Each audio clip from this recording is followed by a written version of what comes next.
어제 어버이날이었잖아요. 어버이날 우리 개인적으로 정인자 권사님 같은 경우는 얼마 전에 시아버님을 떠나보내서 아마 조금 더 마음이 힘들지 않았을까. 제가 그 마음 왜 하냐면 저희 친할머니랑 저희 아버님이 다 어버이날 하루 이틀 앞두고 돌아가셨어요. 그래서 매년 어버이날이 되면 할머니 생각, 아버지 생각이 가슴이 미어지거든요. 그래서 어버이날이 좀 특별한데 우리 아이들은요 저한테 사랑 고백 되게 잘합니다. 아빠 사랑해요 막 그래요. 오늘 아침에 눈을 떴는데 나오기 전에 이제 이런 몸을 일으키니까 우리 셋 중에 제가 저한테 그래 아까 뭐라 그랬지 100점만큼 사랑해. 갑자기 뜬금없이. 너무 저는 독특한 표현인 거예요. 이게 어른들은 할 수 없는 표현인데 100점만큼 사랑해라는 게 우리는 그냥 많이 사랑해 100점만큼 사랑해 정말 완벽하게 허점 없이 사랑한다는 거잖아요. 말은 일단 그렇게 해요. 말은. 근데 다행히 우리 새아이는요. 그런 저한테 사랑한다 우리 재한이한테 사랑한다는 이야기를 하는데 아직까지 쑥스러워하지 않습니다. 우리 큰아들도 이제 중2병 사춘기 뭐 어쩌고 하는데도 아직도 아빠 엄마 사랑한다고 얘기하고 안아주고 어깨 주물러주고 너무너무 잘해요. 고맙게 생각합니다. 그래서 어버이날이라고 사랑한다는 얘기로 카드로 또 말로 제가 계속 들었거든요. 사랑하는 아들아 아빠 설교에 집중하렴. 아빠 설교에 집중하렴. 사랑하는 아들아 그래 사랑해요. 그런데 정작 저는 어버이날에 저희 어머님이랑 장인장모님께 전화드려서 어버이날인데 함께 있어드리지 못해서 죄송해요. 건강 조심하세요. 병원 또 언제 가세요? 이런 얘기는 했는데 어머니 사랑해요. 장인장모님 사랑합니다. 이런 소리는 안 했어요. 못했어요. 만약에 제가 용기를 내서 우리 장인어른한테 장인어른 사랑합니다 라고 말했어도 듣는 저희 장인어른도 굉장히 당황하셨을 거예요. 어색하셨을 거예요. 여러분 우리는 늘 사랑하며 살자고 말하고 또 마음 깊이 사랑하고 있으면서도 정작 사랑으로 살아가거나 표현하거나 하지는 못하는 것 같습니다. 만약에 우리가 더 적극적으로 사랑할 수 있다면 정말 많은 가정들이 회복되고 교회들도 제 모습을 찾아갈 수 있으리라고 생각을 합니다. 오늘 우리가 읽은 본문에서 예수님은 제자들에게 사랑하라고 말씀하시거든요. 사랑해라. 사랑해라. 다른 사랑이 아니라 예수님이 가르쳐 주시고 돈 보여주시고 흘려 보내주시는 그런 예수님의 사랑 안에 거하며 그 사랑을 따라 서로 사랑하라. 그렇게 하시는 거예요. 그러면 어떻게 해야 그렇게 사랑하는 걸까요? 사랑 말은 쉬운데 정작 하려고 하면은 정말 알다가도 모를 게 사랑이고 복잡하고 예민한 게 사랑입니다. 하지만 오늘 말씀 잘 들여다보면은 예수님의 사랑이 어떤 사랑인지 어렴풋하게나마 알게 될 거예요. 그 사랑에 대해서 잘 배우고 그 사랑을 따라 살기로 결단해보는 그런 오늘 이 시간이 되어지기를 바랍니다. 예전에 아프니까 청춘이다 이런 책이 있었어요. 이 책 싫어하는 사람도 많았어요. 제목부터 시작해서. 좋아하는 사람도 있었지만 아프니까 청춘이다. 사랑도 그렇게 한번 표현을 해보죠. 땡땡 하니까 사랑이다. 땡땡 해야 사랑이다. 첫째로 행동해야 사랑이다. 이렇게 표현할 수 있을 것 같습니다. 행동해야 사랑이다. 10절 말씀 우리가 한번 같이 읽어볼까요? 10절 말씀. 방금 읽었던 말씀 중에 10절 말씀을 우리 같이 한번 읽어봅시다. 시작. 내가 아버지의 계명을 지켜 그의 사랑 안에 거하는 것 같이 너희도 내 계명을 지키면 내 사랑 안에 거하리라. 그렇죠? 뭐라고 되어 있습니까? 계명을 지켜. 계명을 지켜라. 그러면 내 사랑 안에 거하는 것이다. 그렇게 얘기를 하고 있습니다.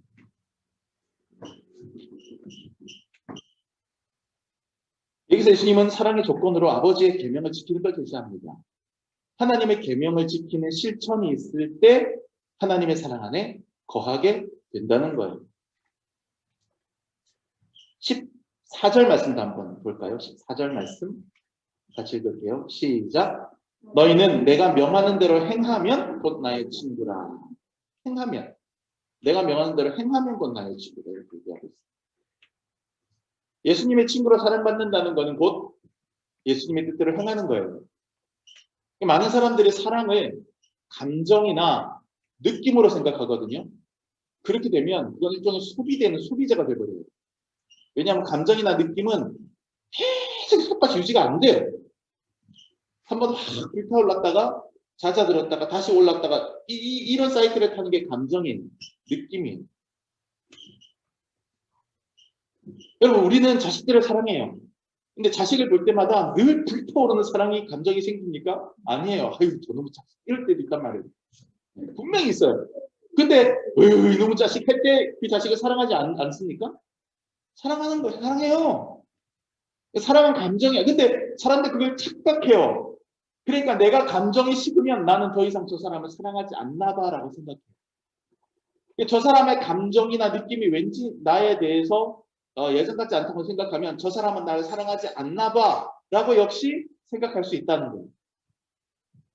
그러니까 사랑은 감정이나 느낌이 아니에요. 사랑은 동사형이에요. 사랑한다. 사랑한다. 동사형이란 말이에요. 우리가 사랑해 라고 얘기할 때 우리는 내가 너에게 호감을 갖고 있어. 내가 너를 보면 설레. 두근거려. 너를 보면 좋아. 이런 뜻으로 생각하지만 사랑해 라고 하는 것은 동사잖아요. 사랑해는 동사예요. 동사. 행동이란 말이죠.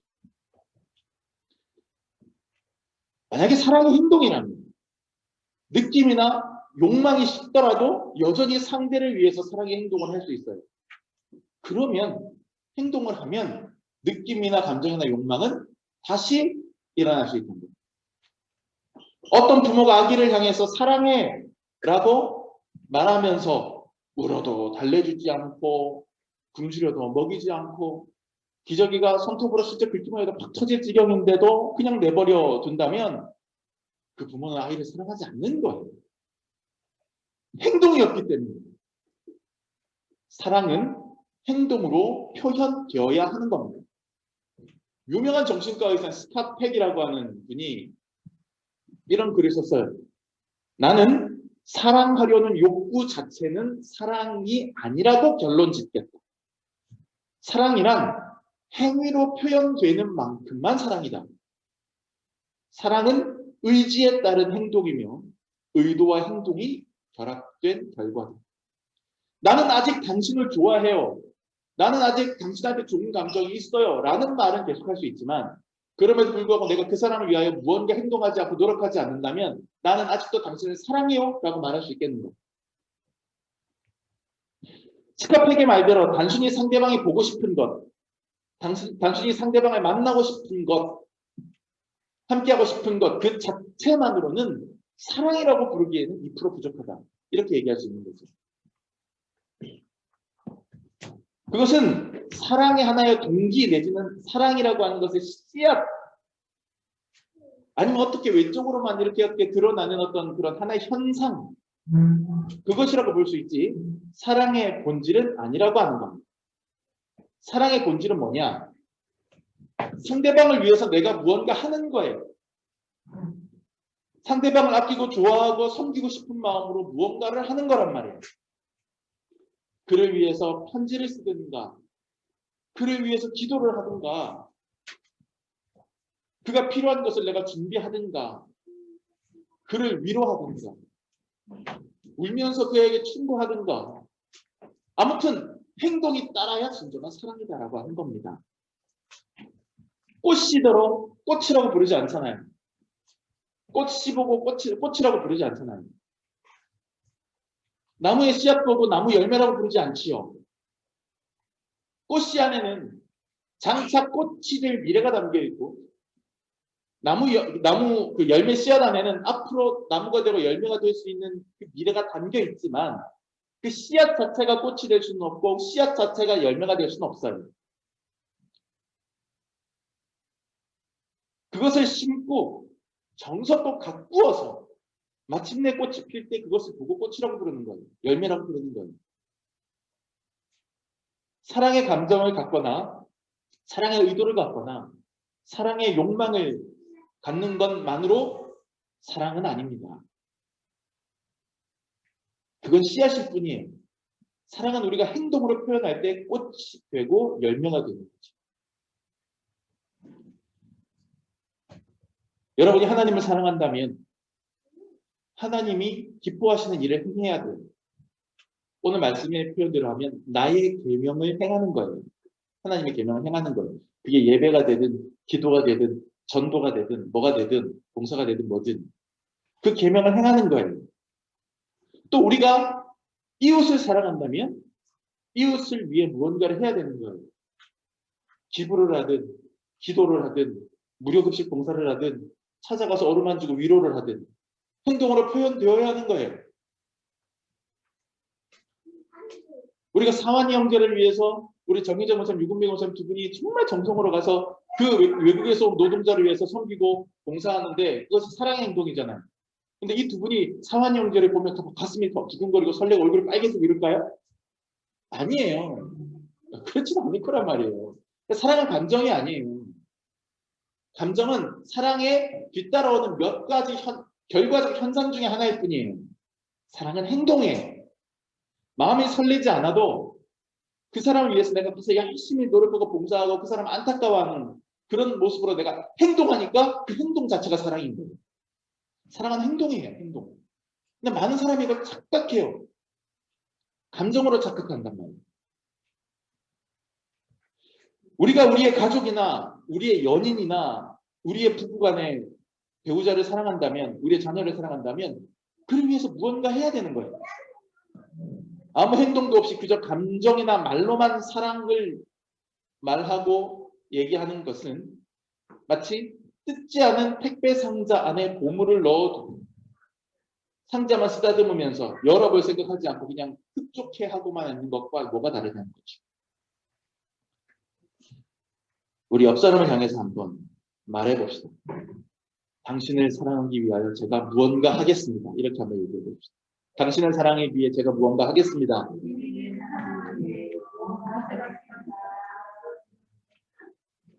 두 번째, 땡땡해야 사랑이다. 공명해야 사랑이다. 공명, 같이 울리는 거. 혹은 이렇게 바꿀 수 있어요. 공감해야 사랑이다. 혹은 이렇게도 바꿀 수 있어요. 공유해야 사랑이다. 11절 말씀 한번 같이 읽어볼게요. 11절 말씀. 11절 시작. 내가 이것을 너희에게 이름은 내 기쁨이 너희 안에 있어 너희 기쁨을 충만하게 하려 함이라. 자 보세요. 예수님이 지금 사랑에 대해서 지금 가르쳐주고 있잖아요.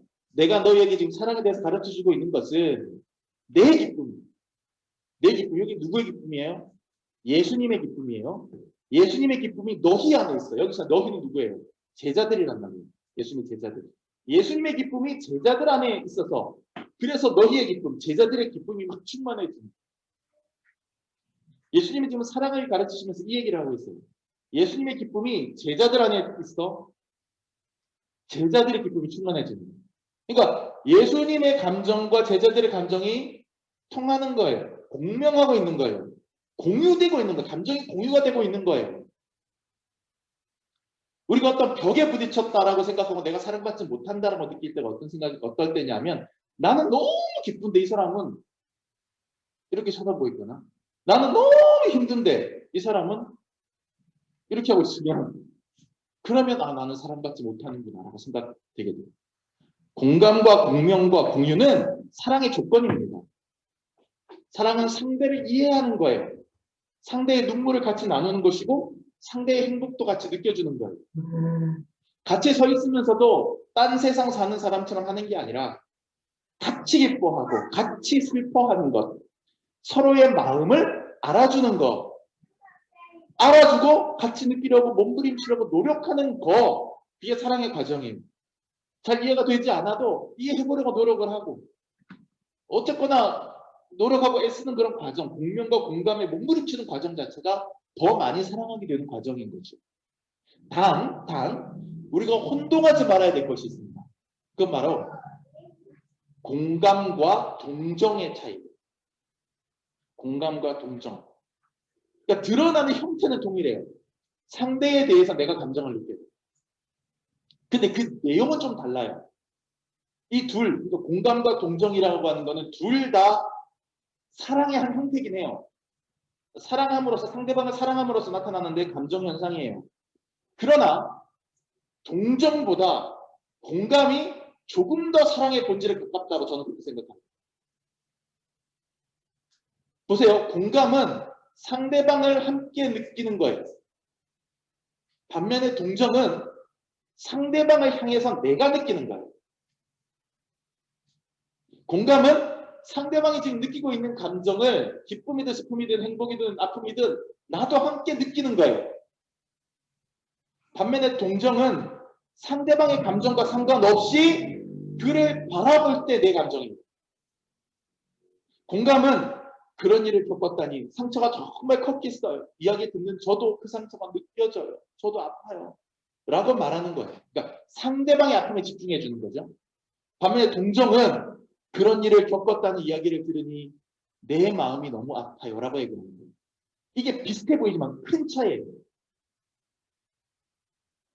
상대방의 감정보다는 아픔보다는 내 아픔, 내 감정에 방점을 찍히는 거예요. 동정이 나쁘다는 말 하는 거 아니에요. 예, 동정은 다른 말로 하면 긍휼, 시든지시입니다. 아주 좋은 거예요. 그런데 공감의 과정이 싹 생략되고 동정하는 경우가 있어요. 그때 문제가 되는 것이고 그때는 사랑의 본질에서 비교적 멀리 떨어져 나가게 돼요. 공감의 과정 없이 동정만 하게 되면 그러니까 상대방의 입장에 서보지 않고 상대방의 마음을 이해하려고 하지 않고 내가 그냥 판단하고 내 나름의 방식과 가치관으로 느껴버리는 거죠. 그러니까 이럴 경우에 상대방은 파란색 아픔을 호소하는데 나는 빨간색 아픔만 느끼는 부작용이 생기게 되죠. 나는 분명 저 사람을 불쌍하게 여기는데 이상하게 저 사람은 내가 그 사람 앞에서 그 마음을 표현하면 불편해. 이런 게 다 공감 없이 동정만 하기 때문이에요. 이상하게 저 사람은 나를 위해서 울어주고 저 사람은 나를 보면서 가슴 아파해 주는데 이상하게 저 사람하고 공명이 안 될 때가 있어요.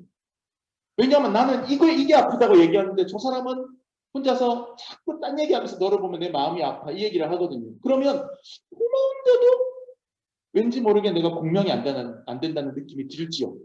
살아가면서 이런 경우가 얼마나 많습니까?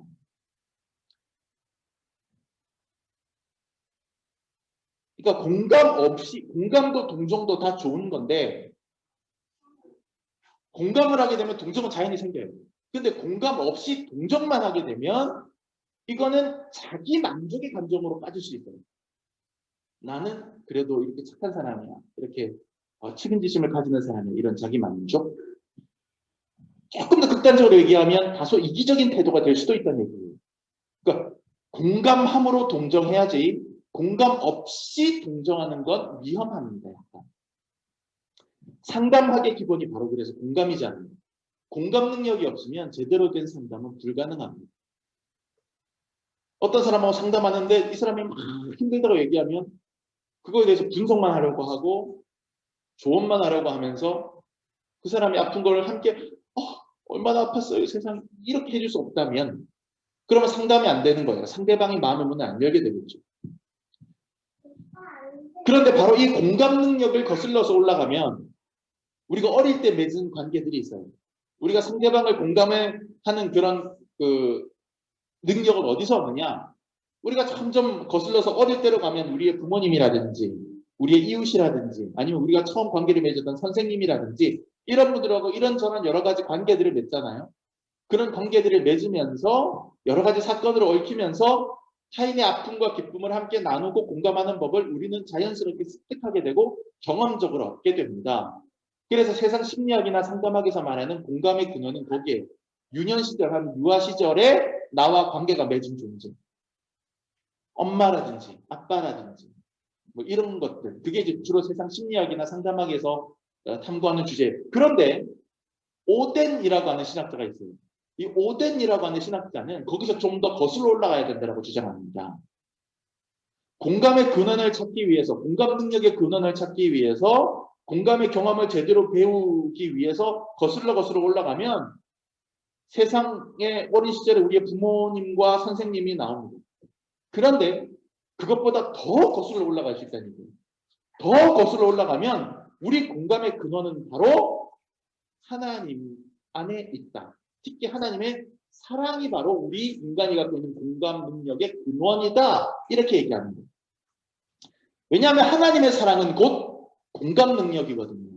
하나님은 저 하늘 위에서 우리가 아픔에 이렇게 몸부림치는 걸 바라보면서 아프겠다. 근데 아픈 게 어떤 느낌입니까? 이러면서 우리를 돌봐주신 하나님이 아니에요. 하나님의 사랑이 다른 종교의 신들의 사랑과 완전히 다른 것은 바로 이 지점이에요. 하나님은 직접 우리와 똑같은 입장에서 우리와 똑같은 아픔을 겪으시려고 똑같은 인간의 몸을 입고 이 땅에 오셔서 십자가에서 죽어주셨다는 거예요. 우리의 아픔과 우리의 한계를 공감하고 공유해 주셨어요. 하나님. 내가 네 아픔을 안다. 나도 느껴봤다. 내가 너의 그 아픈 자리로 내려가서 그 아픔을 함께 나누겠다. 그것이 바로 예수님이 이 땅에 인간의 몸을 입고 오신 성육신 사건이에요. 함께 느끼는 거. 그러니까 상대를 이해하려고 하지 않고 공감하려고 하지도 않고 그러면서 사랑하려고 하니까 엇박자가 나는 거예요. 그러니까 다투게 되는 거예요. 오해가 쌓이는 거죠. 그렇지만 예수님이 우리에게 보여주시고 가르쳐 주셨던 것처럼 우리도 기쁨과 슬픔을 공감하고 공유하면서 사랑하려고 노력하면 그때부터는 우리의 사랑은 조금 더 달라질 수 있는 거죠. 그러니까 공감은 나의 사랑을 하는 게 아니에요. 내 사랑이 아니에요. 우리의 사랑을 하는 거죠. 그러니까 공감의 능력을 가지고서 사랑할 때 나의 사랑이 아니라 우리의 사랑이 되는 거예요. 마지막 세 번째, 땡땡해야 사랑이다. 이렇게 얘기하죠. 희생해야 사랑이다. 희생해야 사랑이다. 13절 말씀 한번 읽어볼까요? 13절 시작. 사람이 친구를 위하여 자기 목숨을 버리면 이보다 더 큰 사랑이 없나니. 자, 사랑의 최고봉이 등장했어요. 이보다 더 큰 사랑이 없나니 이렇게 나왔어요. 그러니까 사랑의 최고봉, 지금 여러 가지 사랑을 얘기했지만 사랑의 최고봉은 어느 수준이냐? 내가 나를 희생하는 거예요.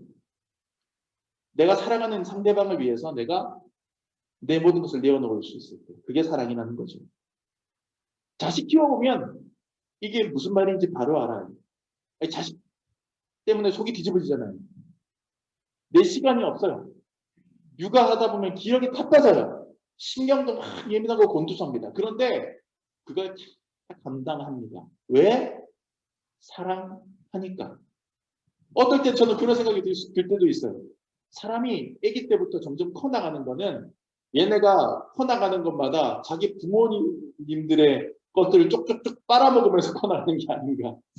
그래서 부모님들이 자기 것을 그냥 자식들에게 주면서 애들은 키우고 부모들은 쪼그라들어서 늙어가는 게 아닌가. 이런 생각이 들 때도 있어요. 그 정도로 자식 키우는 게 만만치 않은 일인데도 감당하잖아요, 부모들은. 왜요? 사랑하니까. 그게 희생이에요. 사랑한다고 하면서 조금 더 양보하려고 하지 않고 사랑한다고 하면서 조금 더 내가 희생하려고 하지 않는다면 그거는 사랑하는 거라고 말할 수 없죠. 예수님을 보세요. 오늘 지금 읽었던 말씀에서 예수님 뭐라고 했습니까? 사람이 친구를 위하여 자기 목숨을 버리면 이보다 더 큰 사랑이 없나니 이렇게 딱 해놓고 14절에 보면 뭐라고 나옵니까? 14절에 너희는 내가 명하는 대로 행하면 곧 나의 친구라. 친구를 위하여 목숨을 버리면 이보다 더 큰 사랑이 없다 해놓고 너희는 내 친구다. 이 얘기는 뭐예요? 내가 너를 위해 목숨을 버리겠다 이 얘기입니다. 생각해보세요. 하나님의 아들이 우리를 친구 먹어주신대요. 이거 엄청난 희생 아닙니까? 여러분 한 학번 선배가 한 학번 아래 후배한테 야 우리 그냥 말 놓고 지내자 하는 것도 엄청난 희생이에요. 한국적인 정서에서는. 한 5살 많은데 아 괜찮아 그냥 친구처럼 지내자. 이것도 엄청난 희생이에요.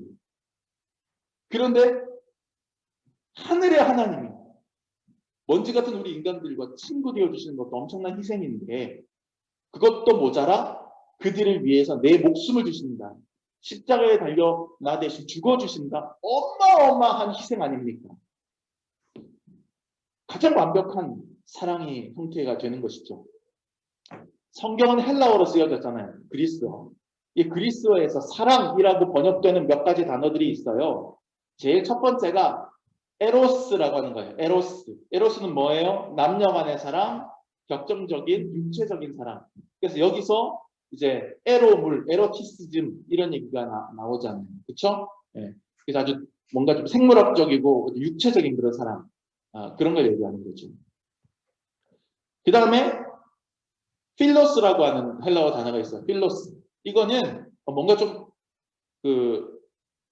보다 조금 숭고한 사랑, 우정, 뭐 이런 개념이에요.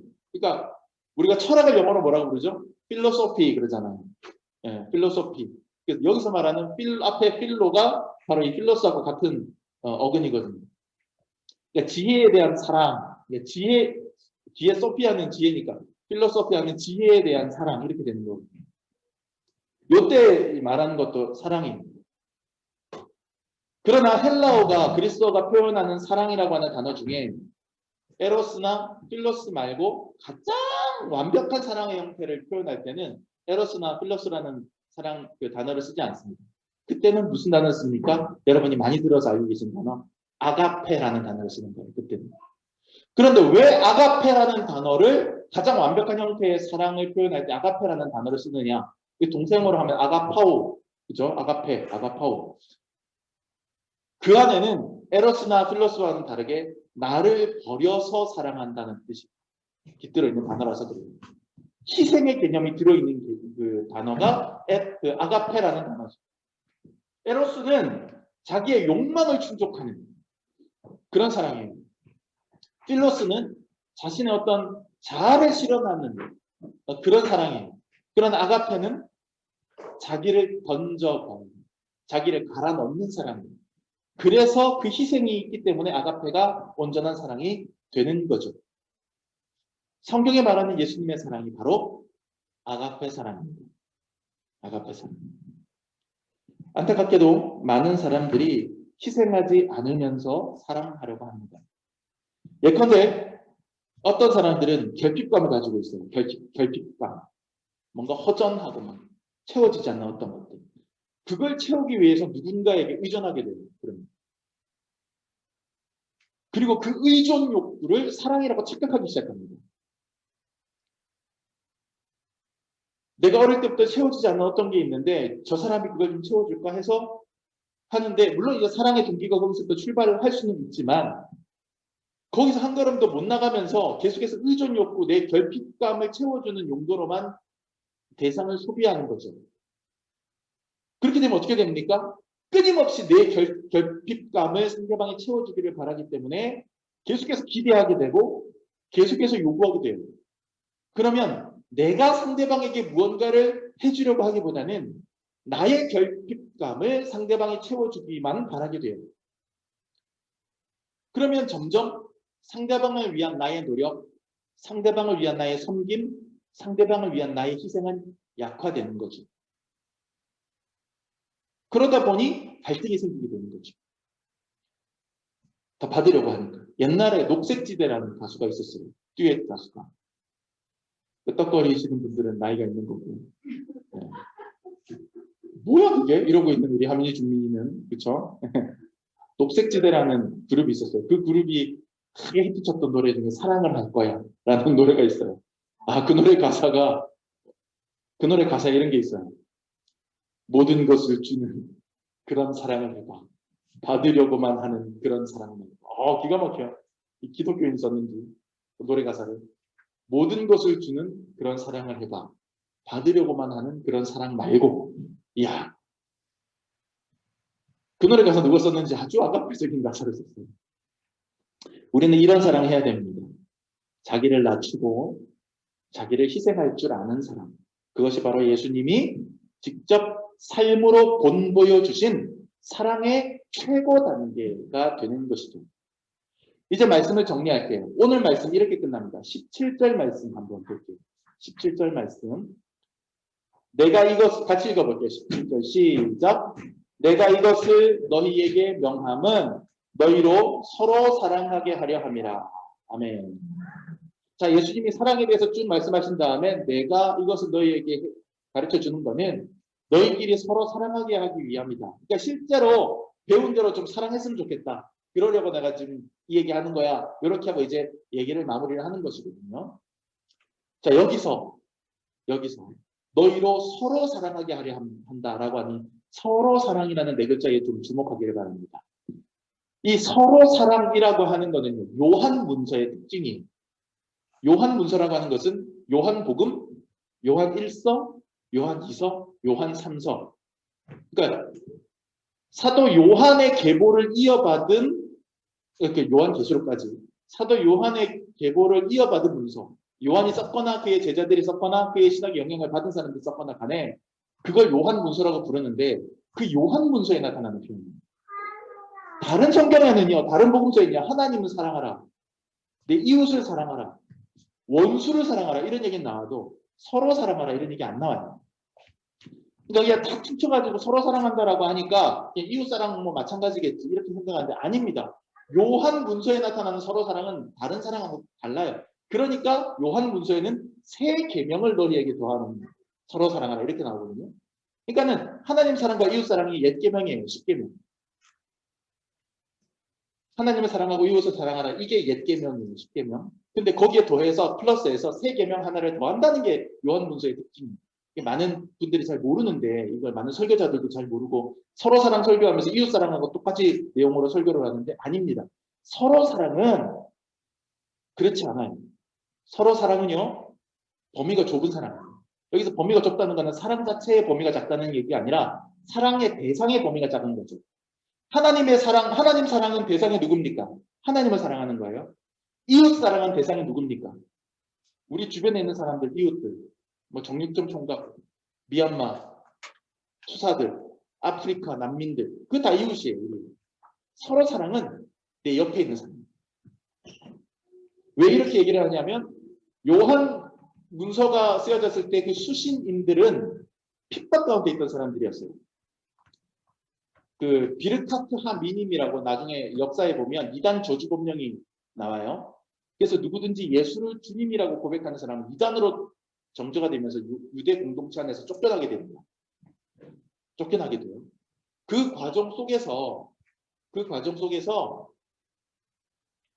끝까지 그 유대교의 핍박에 굴하지 않고 예수님을 믿는 공동체 안에 남아있는 사람. 이 사람들은 어떻게 해야 되겠어요? 자기들끼리 똘똘 뭉쳐 있는 거예요. 그래서 그 상황 속에서 요한 문서는 예수님께서 서로 사랑에 대해서도 가르쳐 주셨다라고 하는 걸 강조하는 거죠. 그래서 세상에서 아무리 힘들어도 너네끼리는 똘똘 뭉치고 서로 사랑해라. 그렇게 얘기하면서 예수님께서 발을 씻는 모습을 보여주신 거예요. 너희도 이렇게 서로 발을 씻어주는 것이 마땅하다는 거죠. 그러니 이 서로 사랑이라고 하는 말은 작은 공동체. 그러니까 아주 막연하게 범위가 넓은 누군가를 향한 막연한 사랑이 아니라 당장 내 눈에 보이고 내가 만질 수 있고 내가 이야기할 수 있는 그런 작은 공동체 안의 사랑에 너네끼리 똘똘 뭉치는 사랑을 하라는 의미가 서로 사랑입니다. 이웃 사랑은 너네끼리 똘똘 뭉치라는 사랑이 아니거든요. 우리가 저 미얀마 투사를 위해서 기도하고 그들을 위해서 후원금을 보낼 때 그들과 우리가 하나의 공동체로서 여기서 막 서로 똘똘 뭉치는 이런 느낌은 아니잖아요. 아프리카 난민을 할 때도 그렇고. 근데 이 서로 사랑은 너네끼리 똘똘 뭉치는 사랑이에요.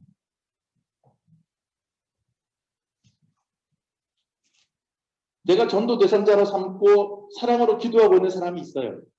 하지만 그거는 서로 사랑은 아니에요. 왜냐하면 저는 그를 사랑으로 축복하고 있지만 그들은 저를 아직 사랑하고 있지 않아요. 서로 사랑이 안 되는 거예요. 지금 말하는 이 사랑, 제가 지금 말씀드린 그런 형태의 사랑은 서로 사랑이 아니라 이웃 사랑이 맞는 거예요. 이웃 사랑. 이웃 사랑은 보다 범위가 넓고 막연하지만 서로 사랑은 다르죠. 서로 사랑은 같은 공동체 안에서 얼굴 보고 같은 울타리 안에서 비비고 볶는 가족들, 그런 사람들에게 적용되는 사랑이에요. 저는 이 서로 사랑이 예수님의 초기 제자 그룹, 핍박받던 초기 제자 그룹들을 하나로 똘똘 뭉치기 위해서 주어진 말씀이지만 동시에 작고 작은 공동체인 우리 나무십자가 교회 공동체에 적용될 수 있는 개념이라고 봅니다. 그리고 여러분들이 집에 돌아가셨을 때 여러분의 가족들에게도 적용될 수 있는 개념이라고 봐요. 가족이라고 하는 작은 공동체, 개척교회라고 하는 이 작은 공동체 안에 반드시 채워져야 되는 강력한 가치가 서로 사랑이에요. 서로 사랑. 서로 사랑. 우리는 서로 사랑해야 돼요. 서로 더 사랑해야 돼요. 기억하시기 바랍니다. 우리가 서로를 사랑할 때, 작은 공동체나 우리의 가족 안에서 서로 사랑할 때 행동해야 사랑입니다. 공명, 공감, 공유해야 사랑입니다. 희생해야 사랑입니다. 오늘의 말씀을 가슴에 새기고 우리 가족과 우리 공동체가 세상 그 어떤 가족이나 공동체보다도 더 아름답게 서로 사랑하는 그런 가족과 공동체가 되도록 최선을 다해서 노력하는 저와 여러분이 되시기를 예수님 이름으로 축원합니다. 기도합시다.